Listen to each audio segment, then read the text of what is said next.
nome dessa mensagem é Meu Lugar Sentado à Mesa. E eu comecei a falar desse tema aí, sob a palavra do capítulo 13 de João, no qual Jesus está ali com seus discípulos, sentado à mesa. E aquele momento foi um dos momentos mais, posso dizer, um dos mais difíceis para os discípulos. Acho que o mais difícil foi a crucificação, quando eles estão diante de um Cristo que é santo, que não tinha culpa sobre ele, que não tinha pecado sobre ele, morrendo na cruz. Imagino como deve ter sido difícil para aqueles que estavam ali, vendo esse quadro. Mas também esse momento aqui, a Bíblia nos relata dizendo que seria o último momento que Jesus teve com os seus discípulos, aquele momento mais íntimo. E ele estava sentado à mesa. E essa mesa, ela acaba sendo uma referência para nós, no sentido de que é importante estarmos sentados à mesa. E quando estamos sentados à mesa com os nossos, a gente trata de muitas coisas. Jesus, nesses dias, ele estava tratando de muitas coisas importantes, que dizia respeito ao quem nós seríamos hoje, a história. Coisas que eles estavam tratando dizia respeito à minha e à sua história. Interessante isso, né? A gente poder ler agora aqui algo contemplado há mais de 2000 anos, no qual eles estavam tratando de coisas que iam dizer respeito a mim e a você, a minha e a sua história, o nosso destino. Jesus estava tratando isso com eles, ensinando a eles, mostrando para eles que aquele momento ia findar, mas que ele estava indo para o Pai preparar um lugar para mim e para você. E ele voltaria. Então a história não acabou. Às vezes nós limitamos a nossa vida à história dessa terra, aos nossos planos terrenos. Mas a Bíblia diz que nós temos um lugar que nós vamos morar no céu. É um lugar eterno. É um lugar já construído pelo nosso Deus, o qual Jesus, ele, por causa do nosso pecado, Deus enviou ele para morrer por nós e nos garantir esse lugar. Aí você pode pensar, o que é isso? Será que é isso? Isso é só parte de uma história? Parte de uma fantasia? Parte de uma utopia? Não, isso é fato, é realidade para os que creem. Então a gente precisa crer na palavra de Deus que nos relata que Jesus morreu por mim e por você, porque nós estávamos mortos e só conseguiríamos ter vida a partir de alguém que não tinha pecado sobre sua vida. E ele morreu por mim e por você para poder pagar um preço pelo meu e o seu pecado, e nós podermos ter a vida que nós temos. Só que a vida que nós temos, essa natural que nós temos, que nós podemos olhar para ela é limitada a esse tempo. O que Jesus estava fazendo de fato era morrendo por nós para nos dar a vida eterna. Muitos não conseguem entender isso e limitam a sua vida a essa morte natural e sofrem. Mas quando nós enchemos o nosso coração de esperança, por saber que Jesus, ele morreu por nós para nos levar para um plano além do plano terreno, que é a eternidade, que é o seu lugar, a sua morada, tudo fica mais fácil para nós. O nosso coração fica mais leve, a nossa perspectiva aumenta, a nossa esperança não fica limitada ao que os nossos olhos podem ver, porque o que os nossos olhos podem ver vai perecer, mas o que o nosso coração crê e os nossos olhos da fé podem ver, vai nos levar à eternidade. Amém? Então Jesus estava aqui num bate-papo com seus discípulos, no capítulo 13, do verso 1. Ele diz: um pouco antes da festa da Páscoa, sabendo Jesus, seu relato de João, do Evangelho de João, né? Sabendo Jesus que havia chegado o tempo em que deixaria este mundo, e iria para o Pai, tendo amado os seus que estavam no mundo, amou-os até o fim. Estava sendo servido o jantar e o diabo já havia induzido Judas Iscariotes, filho de Simão, a trair Jesus. Jesus sabia que o Pai havia colocado todas as coisas debaixo do seu poder e que viera de Deus e estava voltando para Deus. Assim levantou-se da mesa, tirou sua capa e colocou uma toalha em volta da sua cintura. E aí o texto discorre aqui, vai seguindo, eu não vou até o fim do capítulo 13, mas hoje eu quero ler com você também o capítulo 14, os versos 1, 2, 3 e 4. E aí tudo isso acontece no capítulo 3, depois se você tiver curiosidade, vai lá e olha, você que já tem acompanhado, na última vez que eu preguei, eu li todo o capítulo 13, né? E é interessante a gente ler e saber que aqui Jesus está ensinando seus discípulos, mas aí quando chega no capítulo 14, né? Olha só, preste bem atenção numa coisa. Um pouco antes da festa da Páscoa, sabendo Jesus que havia chegado o tempo em que deixaria este mundo e iria para o Pai. Jesus sabia disso, ele estava agora sentado à mesa com os seus discípulos, tratando desse assunto. Mas então, imagina uma coisa, é como se você recebesse a notícia que aquela pessoa que você mais ama, que mais te apoia, que te dá segurança, vai embora. Era esse o quadro, era esse o momento. Mas aí no capítulo 14...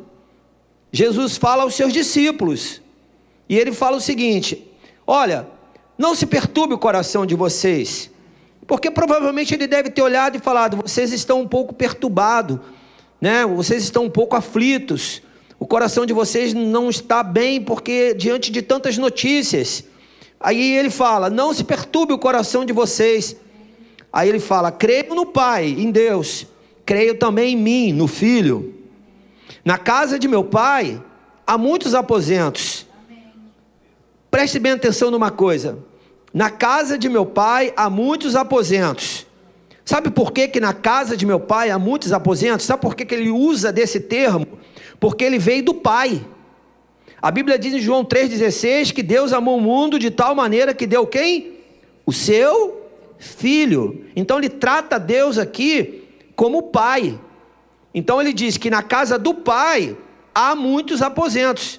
Foi da onde ele veio e é para onde ele vai. Só que ele está abrangendo isso e dizendo: olha, não perturbe o coração de vocês. Creiam no Pai, creiam em mim. Na casa de meu Pai há muitos quartos. Na casa de meu Pai há um lugar para mim e para você. Na casa de meu Pai eu vou para lá, mas depois vocês virão também. Amém? É como se ele trouxesse mais um tempo de segurança para o coração dos discípulos. E ele diz: se não fosse assim, eu teria dito vocês. Se não fosse desse jeito, ele teria falado, porque Jesus é verdadeiro, ele é honesto, ele é sincero. Ele teria dito: olha, não é desse jeito. Mas ele falou, e o que ele falou é verdade. Por isso você precisa acreditar, amém? Que ele foi para o Pai, e aí ele voltará. E ele diz: vou preparar lugar para vocês. Você crê nisso? É como se eu dissesse para você: olha, você vai dormir lá na minha casa hoje. Eu estou te convidando para ir dormir lá na minha casa. E fique tranquilo, porque eu vou preparar um lugar para você lá. Vai ter um quarto lá direitinho, uma cama, você vai dormir tranquilo, você vai ter um jantar, você vai ter todo o conforto. Isso eu dizendo para você. Imagina aquele que é fiel e que não muda, dizendo para mim e para você: olha, vou preparar um lugar para você. Sabe o que é interessante? É que quando Jesus diz que vai preparar um lugar, eu não preciso estar preocupado com o lugar que ele vai preparar. Eu não preciso estar preocupado com o conforto que vai ter lá. Eu não preciso estar preocupado com o endereço desse lugar, porque o lugar aonde Ele vai e vai nos levar é o melhor lugar. Eu não posso de maneira nenhuma achar que qualquer outro lugar vai substituir o lugar que Jesus vai me levar. Por isso que nós estamos trabalhando a ideia do meu lugar, porque é o meu lugar aonde? É o meu lugar em Deus. Eu preciso descobrir o meu lugar no Senhor. Eu preciso ter esse entendimento. Às vezes eu descubro tantos lugares que eu me adequo, que eu estou, que eu passo, né? O meu lugar na minha profissão, o meu lugar na família, o meu lugar como marido, o meu lugar como pai, o meu lugar como amigo. Eu descubro tanto, mas eu preciso descobrir o meu lugar no Senhor. E eu preciso saber que Ele é Pai e Ele me ama por causa de Jesus Cristo. Ele me ama por causa de Jesus que morreu por mim. Então Jesus, ele foi lá e falou para o Pai: Pai, olha, por causa de mim, todos serão amados. E eu e você somos amados pelo Senhor. E Ele tem um lugar especial para nós. Você precisa entender isso no seu coração. Porque às vezes a insegurança, o medo e muitas outras coisas que estão no âmbito, muitas vezes emocional das nossas vidas, nos tira do lugar aonde nós não podemos de maneira nenhuma sair. Ou então, nem nos tira, não nos permite estar no lugar que Deus preparou para nós. Nós ficamos rodando no mesmo lugar e nunca conseguimos de fato saber quem nós somos. Se eu te perguntar hoje quem você é, o que você responderia? Se eu chegasse agora de supetão assim, ó, e perguntasse a você, desse o microfone e falasse: define para mim quem você é, o que você falaria? Não vou fazer não, mas pensa bem. Será que você teria uma resposta clara? Será que a sua resposta seria objetiva e clara, de acordo com aquilo que você é mesmo? Será que a sua resposta escreveria uma folha completa, de um caderno grande, de quem você é e o que você faz? Porque você pode fazer muitas coisas e ser muitas coisas. Algum dia você já escreveu, não é pensou não, o propósito da sua vida? Quem aqui já fez isso alguma vez? Escreveu. Pegou lá um papel e escreveu: o propósito da minha vida é esse, 2 pontos, e começou a escrever. É difícil isso. Muitas vezes nós temos que ser orientados, porque muitas vezes nós não conseguimos entender quem nós somos e qual é o propósito da nossa vida. E você quer saber de uma coisa? As pessoas mais bem-sucedidas na vida são as pessoas que sabem exatamente o propósito pelo qual elas vieram. Elas sabem, elas começam uma coisa e elas terminam aquilo, porque elas sabem exatamente quem elas são. Os discípulos, em algum momento, eles tiveram alguma dificuldade, porque eles sabiam que eram discípulos, de Jesus, eles estavam sentados à mesa com Jesus, eles estavam ali, Jesus conversando com eles, ensinando eles, mas no momento que eles viram todo o noticiário vindo da parte de Jesus, o coração deles ficou aflito. Eles ficaram aflitos, porque Jesus começa no capítulo 14 assim, ó: não se perturbe o coração de vocês. Se Jesus está falando isso, é porque alguma coisa ele viu no coração daqueles homens, mesmo eles sabendo quem eles eram, discípulos de Jesus, caminhando com Jesus. Em algum momento, ainda assim, eles tiveram dificuldade para saber de fato quem eles eram. Segundo relatos, a Bíblia diz que quando Jesus estava na cruz morrendo, alguns estavam ali aos pés de Jesus. Somente 3 discípulos foram estar aos pés de Jesus. E os outros estavam aonde? Porque alguns deles eram pescadores, alguns deles tinha médico, tinham profissionais que trabalhavam no mercado de trabalho daquela época. O relato bíblico mostra que depois que Jesus morreu, alguns voltaram para a sua antiga profissão. Só que preste atenção numa coisa: eles já não eram mais aquilo. Será que uma crise vai tirar de mim a identidade que eu tenho? Ou eu vou ser melhorado diante de uma dificuldade? Eu preciso pensar nisso, porque dificuldade todos nós vamos ter. Eu fico muito impressionado com casamentos que tem muita facilidade para um dizer para o outro: vamos acabar com isso, vamos acabar com esse casamento porque não dá mais. Normalmente eu entendo que isso é falta de identidade, de saber que de fato é casado e que agora já não é mais solteiro, que é marido e mulher, e ponto final. Porque o marido e mulher que de fato, marido e mulher, eles vão lutar pelo casamento todos os dias. Eles sabem o lugar deles. Mesmo que venha a crise, ele sabe o lugar dele. Ele vai lutar todo dia pelo casamento dele. Amém? É assim que você fica casado. Essa semana, dia 1º, nós fizemos 32 anos de casado. Eu e minha esposa. E não é fácil. Eu entendo que o casamento é o maior desafio na vida de um homem. O maior desafio não é ficar solteiro, é ficar casado, né? Às vezes o homem solteiro, ele fica lá triste, solitário, porque ele quer um casamento. Aí casa, aí depois de um tempo ele fala: arrumei um problema. Mas eu ainda acho que o casamento é muito mais desafiador. Mas ficar casado é uma luta diária. É quando você diz para as circunstâncias: não, você circunstância, não é maior do que o meu casamento. Mas muitas vezes o casal, ele é roubado na sua identidade. Ele não é mais solteiro, agora ele é casado. O solteiro vai viver de vida de solteiro, o casado vive vida de casado. Os discípulos, eles sabiam exatamente quem eles eram. Eu e você precisamos saber quem nós somos. Mas a gente tem que tomar cuidado, porque pode ser que em meias circunstâncias seja roubado de nós quem nós somos. Às vezes é tão difícil conquistar o nosso lugar, não é verdade? Às vezes é tão difícil conquistar o lugar, mas para perder o lugar, às vezes é tão fácil.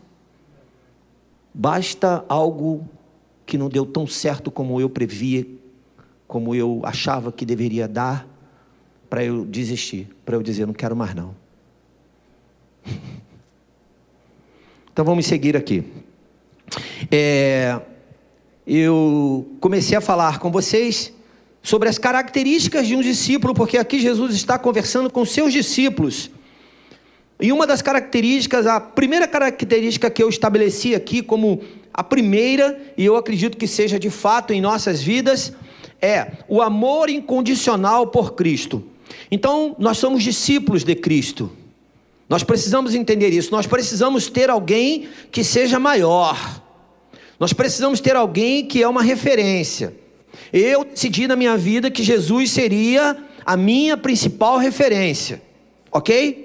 Eu decidi isso na minha vida a partir do momento que eu entreguei minha vida para Jesus. E aí eu comecei a olhar para Jesus e ver o caráter de Cristo.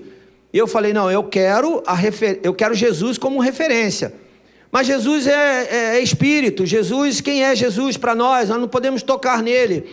Não, Jesus, ele é Senhor das nossas vidas. Ele vive, amém? Ele é vivo, ele não é morto, ele é vivo.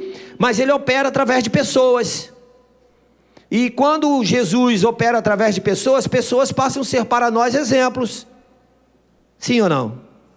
Então nós agora temos pessoas que servem como exemplo para mim e para você. Imagine-se os discípulos, quando Jesus foi embora, Jesus subiu aos céus, né? E diz que vai voltar, mas ainda não voltou, segundo o que nós temos de relato. E os discípulos fizeram o quê? Eles tiveram que seguir referências que eles tinham debaixo do olhar deles. E nós seguimos aqueles que nós olhamos e falamos: opa, aqui tem um modelo de Cristo. Então, a primeira característica de uma pessoa que serve a Cristo é o amor incondicional. E por que essa palavrinha incondicional? Porque muitas vezes eu estabeleço condições para amar. E eu não posso. O amor de Cristo, ele não cria condições. Ele não estabelece condições. Você imagina se ele estabelecesse condição para me amar e te amar. Você acha que existiria João 3,16? Provavelmente, se tivesse, teria de uma outra forma. Deus amou o mundo de tal maneira que olhou para o mundo e viu que não valia a pena dar o seu filho e não deu o seu filho. De repente poderia ser essa. Esse seria o relato que nós estaríamos lendo hoje, e estaríamos perdidos, é óbvio. Mas imagina, se Deus tivesse que criar uma condição diante de um monte de pecador. Nós éramos pecadores e somos pecadores, só que nós estamos mortos no pecado. Então hoje nós continuamos na perspectiva de pecadores, mas agora fugindo dele, santos fugindo dele, amém, queridos? Você não pode mais achar que o pecado te domina, porque se Cristo morreu por você e você entregou a sua vida a Ele, Ele levou sobre si todo o seu pecado, e se Ele levou, não tem mais pecado. E se você abre a porta para o pecado, você precisa estar atento, porque aí, se você abre a porta para o pecado, você não vai viver uma vida de santidade. Então como é que você vai amar, se você agora cria condições para amar, e Jesus não criou para te amar? Vocês estão entendendo? Entenda uma coisa, tudo que a gente está tratando aqui, que nós estamos aprendendo, é que nós temos alguém que serve como referência para nós. Você não está sozinho. Você não está sozinho, você tem uma referência, a referência é Cristo. Se você não quer, ok, nós te respeitamos. Te respeitamos. Se você quer ter como referência uma outra coisa, te respeitamos. Mas quando nós aqui, nesse ambiente, pregamos, nós falamos de um Cristo vivo, que é referência para todos, que morreu para todos, que não fez distinção, como muitas vezes nós fazemos, como muitas vezes nós colocamos condições para dizer, tá bom, para eu amar ele tem que ser assim.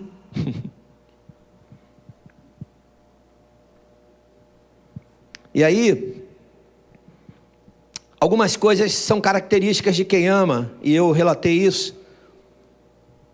Presta bem atenção, quem ama obedece. Isso é uma característica de quem ama incondicionalmente a Cristo.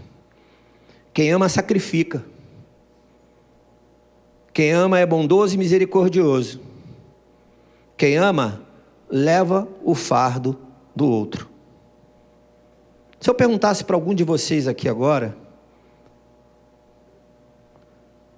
se você teria uma outra característica de quem ama, e que biblicamente poderia nos favorecer, poderia nos chamar a atenção. Porque quem ama obedece, é bíblico. Quem ama sacrifica, é bíblico. Quem ama é bondoso e misericordioso, é bíblico. Quem ama e leva o fardo do outro é bíblico. Como seria uma outra coisa que nós precisaríamos ter para mostrar o amor incondicional por Cristo?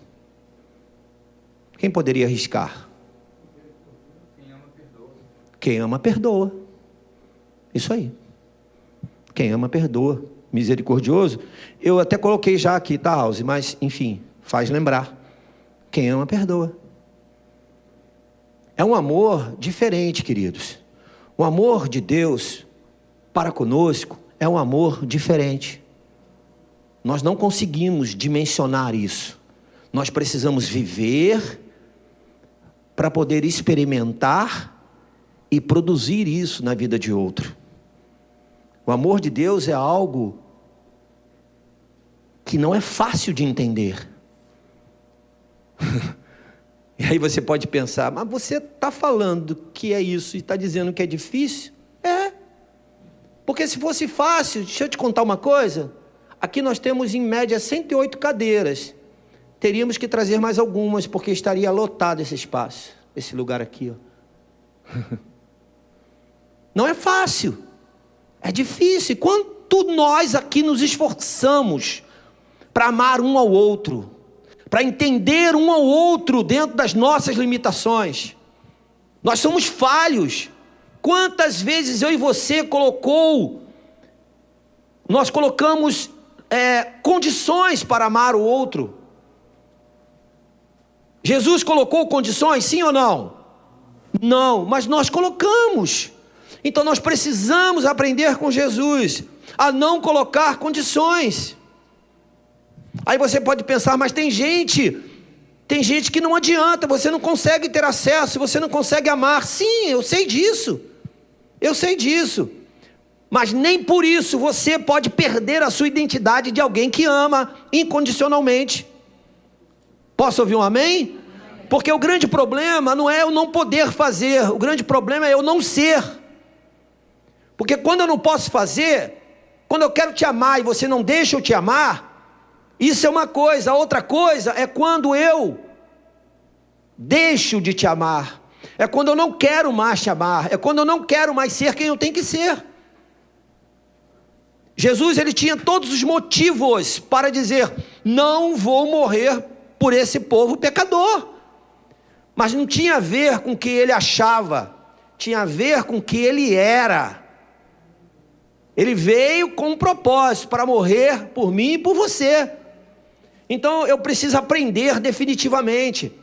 Sabe, as pessoas que a gente conhece e que às vezes a gente olha e tem muita dificuldade de lidar e de estar, né? E agora já não estou nem dizendo aqui no nosso convívio, estou dizendo mesmo no convívio de pessoas que não ouvem o que a gente ouve. A Bíblia diz que a fé vem pelo ouvir, e ouvir a palavra de Cristo. Não tem como alguém desenvolver fé se não for pela palavra de Cristo.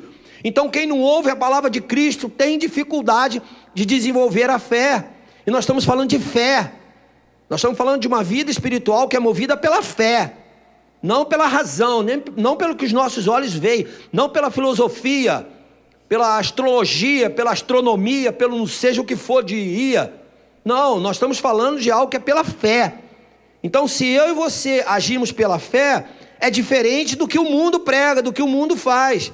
Então, por exemplo, hoje muitas pessoas estão dizendo que toda forma de amor é válida. Não é válido. A Bíblia não diz que toda forma de amor é válido, não. Vocês estão entendendo o que estou querendo dizer, né? Não é. E a gente tem que o quê? Nos posicionar e dizer não. E continuar amando. Porque o amor de Deus, ele é único. O amor eros, que é uma das formas de amor que a Bíblia cita, é o amor entre o homem e a mulher. É de uma relação entre o homem e uma mulher. Mas o amor de Deus não é esse amor. O amor de Deus está acima desse amor. Vocês compreendem isso? Então muitas vezes eu quero aplicar o meu amor natural, mas o meu amor natural ele é limitado. Ele é cheio de condições. E eu estabeleço as regras para amar o outro. E aí eu preciso lutar contra isso, para que eu possa ser de fato discípulo de Cristo, que foi quem nos amou de forma incondicional. Ele entregou a vida por mim e por você. Quem você vai encontrar hoje no século 21, no ano de 2025, que diga para você: se você precisar, eu dou a minha vida por você? O máximo que um faz pelo outro é doar o sangue para o outro, né? O pastor Ângelo doou, é o que mesmo que ele doou? O fígado. Então o máximo que às vezes um outro faz é doar um órgão para o outro. Mas dizer eu vou para a cruz por você, para que você seja salvo, eu não conheço ninguém. Não sei se você conhece nos últimos anos da sua vida, mas eu não conheço ninguém. Mas Jesus fez isso por mim e por você. E agora, como que eu sigo esse modelo? Como que eu sigo o modelo de alguém que dá na minha face? Como que eu sigo esse modelo diante de alguém que dá na minha face? Como que eu sigo o modelo de Cristo diante de alguém que cospe na minha face? Como que eu sigo o modelo de Cristo diante de alguém que quer o meu mal? Loucura. Por isso que a Bíblia diz que o Evangelho é loucura. Mas é mesmo. É uma loucura boa, que é movida pela fé. E aí é o grande desafio que eu e você temos. Porque de repente amanhã você vai encontrar com aquele que você não queria encontrar. E agora?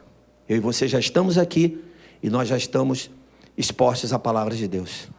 A palavra de Deus diz que Cristo, Ele nos amou de uma maneira tão poderosa que Ele entregou a vida dele por nós.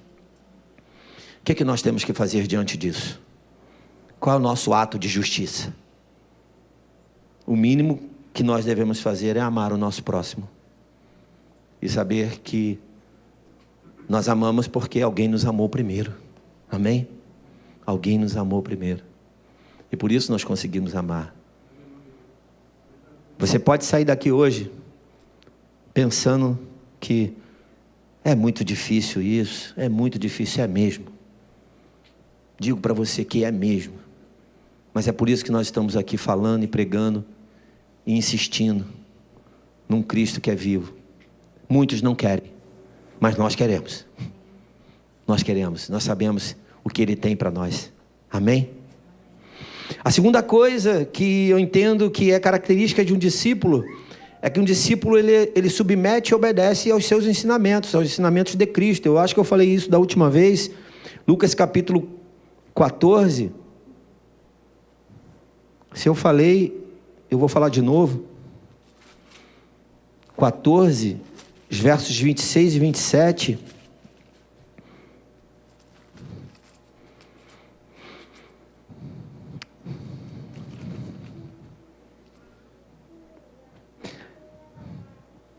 Eu vou ler o 25 também.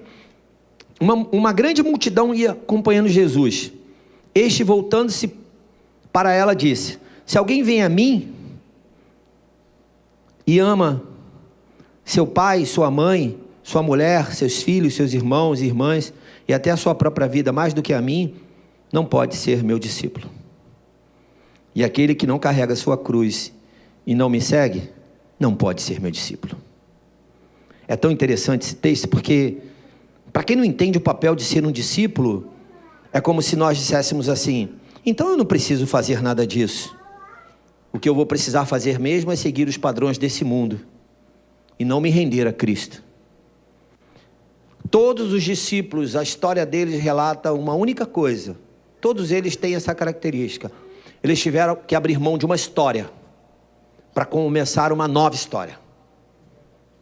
Todos eles. Nenhum deles, os 12 discípulos que seguiram Jesus, que chegaram até o ponto da cruz, porque no início Jesus tinha 500 discípulos que seguia, depois 70 discípulos que seguia Jesus, depois ele ficou ali com os 12, até que no final um traiu, ficou 11, e depois precisou trazer um novo discípulo, e ficaram 12 de novo. Mas ali no final de tudo tinham 12 discípulos. Todos esses tiveram que abrir mão de alguma coisa para servir Jesus, para seguir Jesus. E aí nós podemos pensar: o que eu e você temos aberto mão para poder submeter a missão de Jesus? Porque submissão e obediência, muitas vezes, elas são mal interpretadas. Mal interpretadas. Hoje de manhã o pastor Ângelo falou uma coisa aqui muito interessante.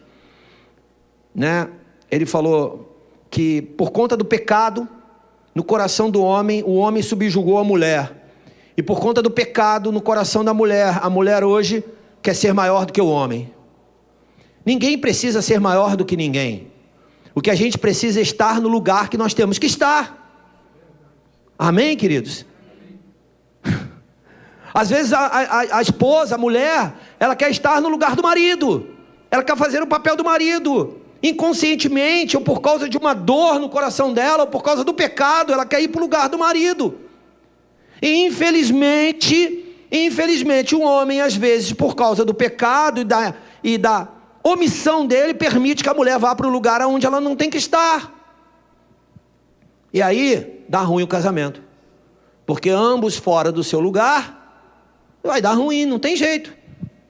Eu entrego uma coisa para você fazer, você sai daquela posição e vai para outra. No final do dia, aquilo não está pronto. São lugares, pessoas certas nos lugares errados. O casamento, por exemplo, a relação de casamento não pode.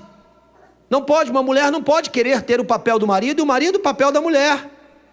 Mas a sociedade muitas vezes vai pressionando de uma tal forma, e isso é consequência do pecado, que o homem subjugou a mulher agora quer subjugar o homem.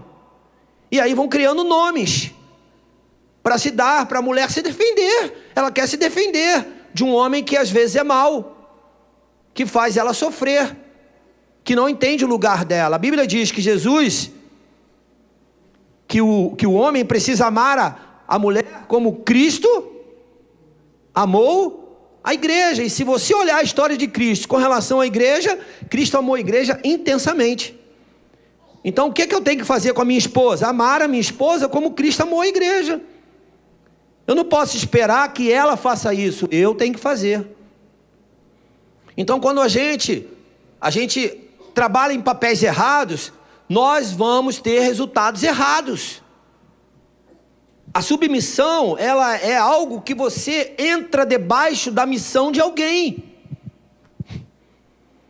Então, às vezes, as pessoas pegam o que se chama submissão e acham que eu não posso submeter mais ao outro, porque o outro é isso, é aquilo outro. Porque o outro é desqualificado para eu estar debaixo da missão dele. Errado, porque se Deus colocou alguém para estar acima de você, e se você tem que submeter a ele, submeta, porque o beneficiado vai ser você. Pode ter certeza que os frutos virão sobre a sua vida. Eu posso afirmar isso para você. Mas às vezes eu não dou conta porque eu quero ser igual. Eu não dou conta porque eu tenho também a minha forma de agir e de pensar. Submissão é uma virtude no coração de um homem, no coração de uma mulher. Uma mulher que entende o seu papel numa relação marido e mulher, pai e mãe, ela se dá bem. Ela não se dá mal, ela se dá bem. Consequentemente, o homem que entende seu papel e caminha com essa mulher, ambos se dão bem. E a história, ela vai sendo construída. Tem crises? Tem momentos difíceis? Tem. Mas aí você vai chegando, vai caminhando, vai indo e vai vendo que os anos passaram e vocês continuam se amando e continuam apoiando um ao outro e continuam sendo cúmplices um com o outro em amor. É a construção de uma vida. Mas quando há papéis errados, e isso serve para tudo, eu não consigo nem submeter e nem obedecer. Não tem jeito, tá, meus amados e amadas? A submissão, ela está atrelada à obediência, e a obediência à submissão. Uma pessoa que não submete, ela não vai obedecer, ponto final. Não, eu sou obediente, mas eu não concordo com aquilo não. Esquece, não existe obediência quando não há submissão.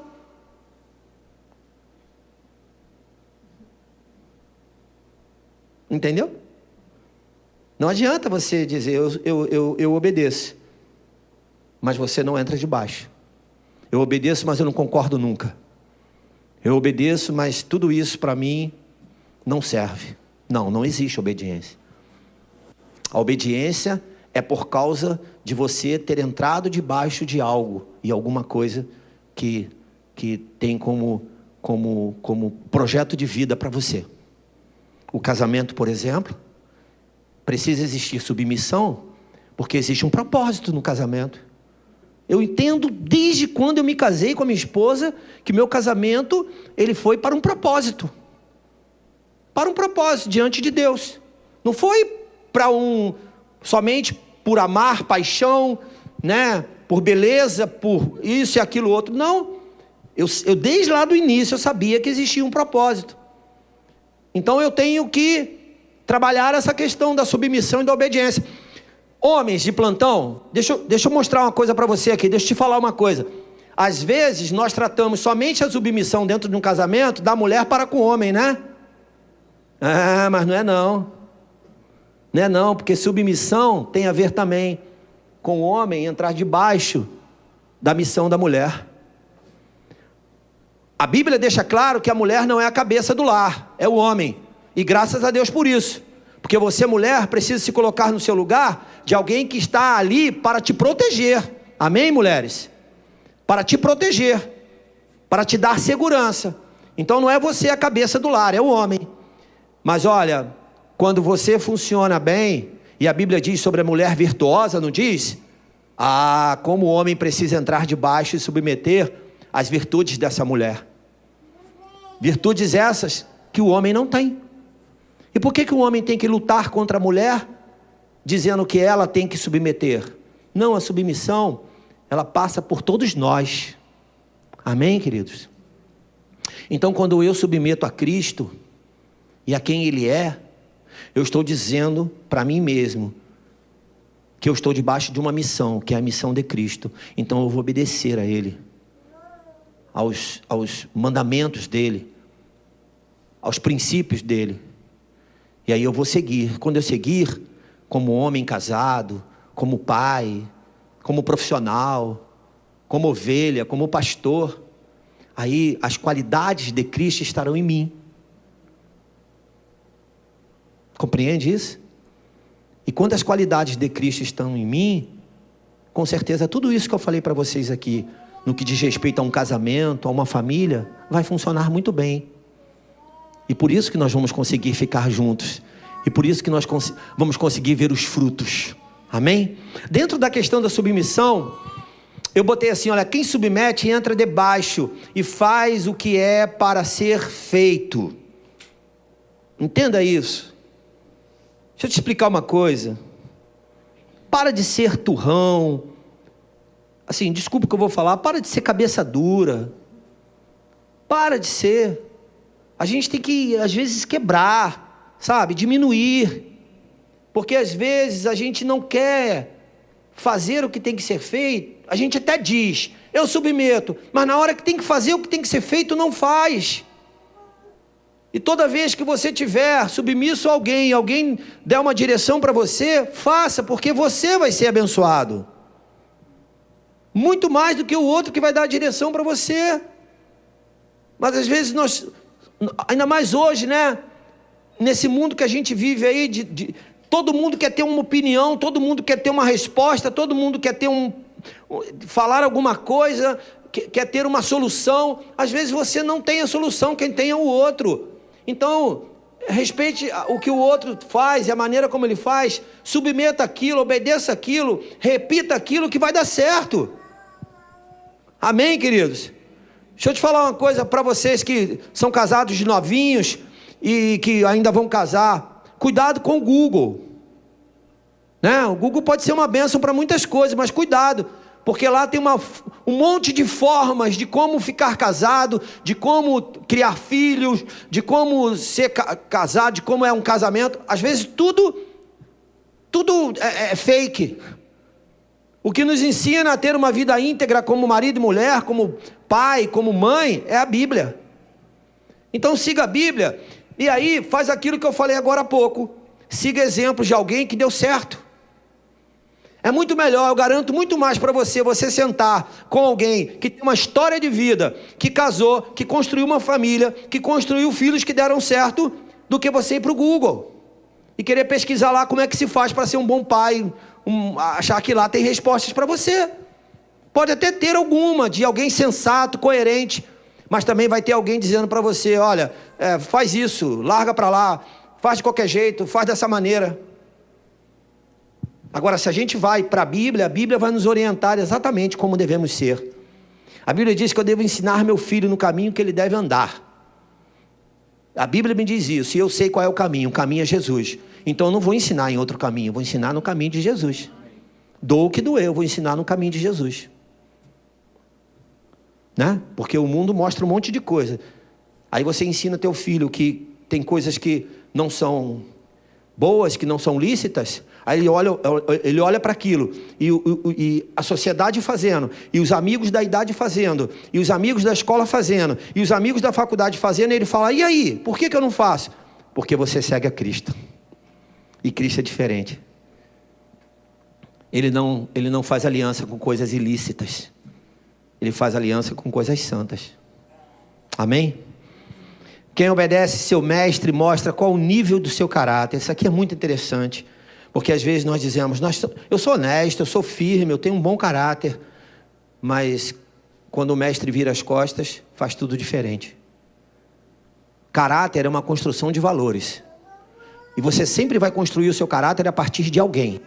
A partir de alguma coisa que você vê. Nós, quando nos convertemos a Cristo, a Bíblia passa a ser para nós o maior ponto de referência para a formação de um caráter. Então deixa eu te falar uma coisa, não sei qual o entendimento que você tem disso, mas o entendimento que eu tenho é assim, o dia que eu estava no pecado, e vivendo no pecado, e não conhecia Cristo como eu conheço hoje, é óbvio que meu caráter era diferente. Então aquilo que para mim hoje, aos meus olhos da fé e daquilo do entendimento bíblico que eu tenho, não é válido, quando eu não tinha o caráter de Cristo, era válido. Era válido. Aí Cristo entra na sua vida, e aí o Espírito Santo habita em você, e você começa a ter um encontro com a palavra dele, e a palavra dele começa a te orientar diferente. Aí você fala: eita, aquilo que eu fazia não estava certo. Caráter. Os valores que você tinha, que às vezes você achava certo. E aí Cristo vai lá e destrói aquilo e constrói um caráter certo na sua vida. Amém, queridos? E aí esse caráter, ele começa a confrontar você e a quem está ao seu redor. Porque qual é o caráter que o mundo prega? Quando a gente olha para as pessoas que não têm Cristo e que tratam a sua vida de qualquer maneira, né? E eu não posso generalizar, porque tem muitas pessoas que preservam uma dignidade, valores e tudo mais, mas ainda assim, eu lembro quando eu me converti, alguns valores para mim eram bíblicos. Eu não sabia que era, mas eram, mas outros não, e eu tive o entendimento de que os que não eram, eu precisava mudar, eu precisava fazer diferente. Então eu preciso seguir um exemplo, o exemplo do meu mestre, e fazer aquilo que ele me orienta a fazer, porque senão vai falhar, senão não vai dar certo. Se disser para você, vai para a direita, não vai para a esquerda não. Se você for para a esquerda, pode ser que você não vai encontrar com o resultado que o seu mestre queria que você encontrasse. Eu vou para o terceiro ponto que eu quero terminar. Aprenda com Cristo e imita a Cristo. Efésios 5, capítulo 5, versos 1 e 2. Eu vou terminar aqui nessa característica de um discípulo. Efésios, capítulo 5, versos 1 e 2. Um discípulo, ele aprende com Cristo e imita a Cristo. Ele aprende com Cristo e imita a Cristo. O texto diz assim: portanto, sejam imitadores de Deus, como filhos amados, e vivam em amor, como também Cristo nos amou, e se entregou por nós, como oferta e sacrifício de aroma agradável a Deus. Eu vou repetir, apesar de saber que o texto é muito claro. Olha o que diz o texto, né? Paulo falando à igreja de Éfeso, dizendo o seguinte: portanto, para os membros da igreja, sejam imitadores de quem? De Deus, como filhos amados, e vivam em amor, como também Cristo nos amou, e se entregou por nós, como oferta e sacrifício de aroma agradável a Deus. Então é possível eu ter uma vida onde eu aprendo com Cristo e agora eu imito quem é Cristo. Aí você pode pensar, mas é loucura diante de uma realidade que a gente vive. Sim, é loucura, mas é possível. É possível você dar um testemunho de alguém que vive uma vida reta. Dar um testemunho de alguém que tem um casamento que é exemplo para o outro.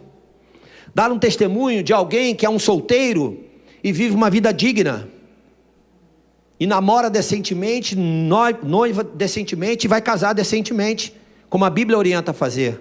De um filho que obedece o pai, de um marido que zela pela sua casa, pela sua família, pela sua esposa, pelos seus filhos, que tem prazer em estar em casa.